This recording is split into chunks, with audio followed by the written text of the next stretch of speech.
indulgers, assalamu alaikum. Welcome back to Ramadan with Iti. Today we are taking meal prep to the next level with homemade shelf-stable jollof stew base. If you love rich, flavourful jollof but want to save time in the kitchen, then this recipe is going to be a game changer. In this video, I'll be showing you how to make and safely can this base so that you can whip up a delicious pot of jollof or stew anytime. No stress, just flavour. Let's get started.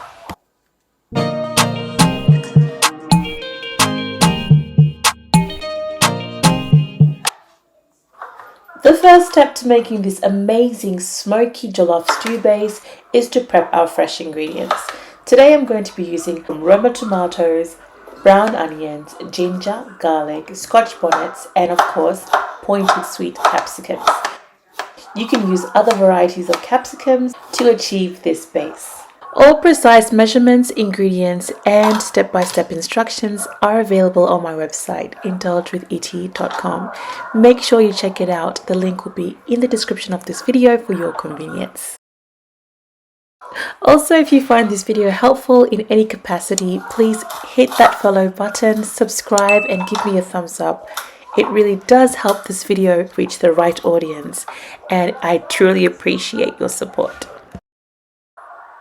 Once all your ingredients are roughly chopped up, go ahead to add them into a large mixing bowl and drop in your spices. Today we're going to be using the following spices: thyme, anise seeds, cumin, rosemary, coriander, smoked paprika, and salt. As a general rule, you should be adding the spices that you would ordinarily use to make jollof rice or stew. Let me know in the comment section what your go-to spices are, and let me know as well what spices you think have no business being in jollof rice. Add a drizzle of oil and toss the spices in liberally until everything is well coated. Next up, you're going to want to line your air fryer with some foil and proceed to add all those ingredients into the basket and straight into the air fryer. Roast your pepper mix for about 35 minutes at 200 degrees Celsius or 390 degrees Fahrenheit. As soon as your pepper mix is in the air fryer, you're going to want to remove the seeds from your tomatoes, puree them, and start with your stew. Into a saucepan, we're going to add some oil alongside tomato paste. Saute your tomato paste until it caramelizes and develops a deep, rich color. While it's tempting to rush this process, please take your time in developing this flavor. This step will improve the overall color and taste of your stew base. Once the tomato paste has cooked out, go on to add your pureed tomatoes. Give it a good stir and simmer on low heat for about 35 minutes. When it comes to meal prepping, multitasking is king. If you are able to time your stew to be ready at the same time as your roast vegetables. So in this case, I was able to blend my roast vegetables and add it to my already reduced stew at the same time. Once your roasted vegetables are nicely blended, go on and add that to your simmering pot of reduced tomato stew.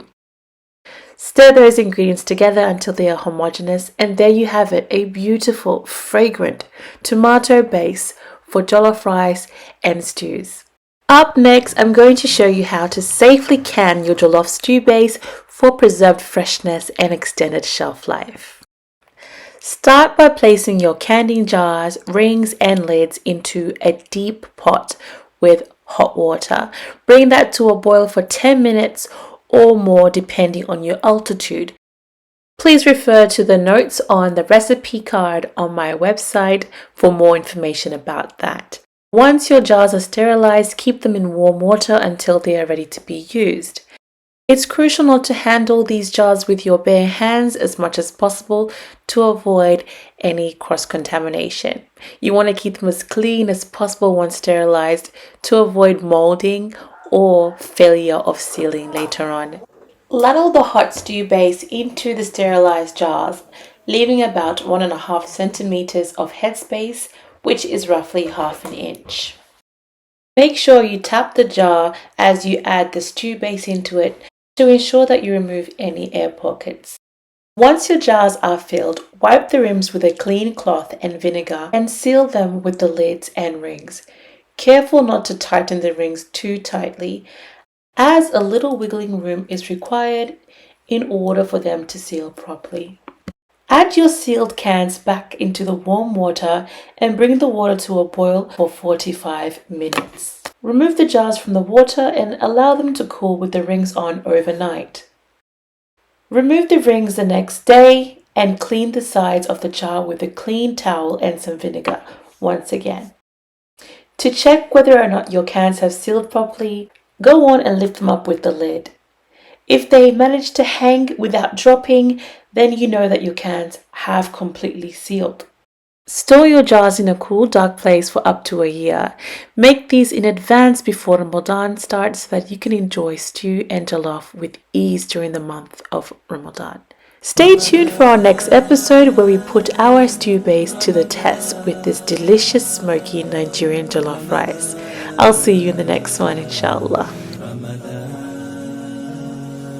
مرحبا